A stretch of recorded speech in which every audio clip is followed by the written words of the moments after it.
everybody. Here we are, 8th of April, right? Yeah, I believe that's what it is. Unbelievable. Wow. A quarter, let's see, not a quarter, a third of the way through this year already. I can't believe it.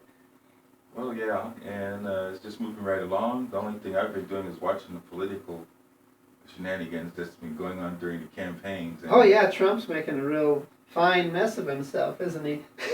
yes, he just had a really bad, horrible, terrible night in Colorado. Poor guy. That's just. I kind of feel sorry for him a little bit. But anyway, that's been the big thing on the news front with me.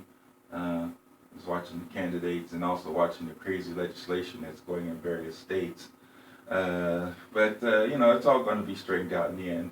Most of these anti-LGBT laws will be struck down as unconstitutional because they violate the 14th Amendment. Yeah, exactly. So stand tall, stand firm. Justice is coming. Absolutely. To a courthouse near you. Absolutely. Thank you.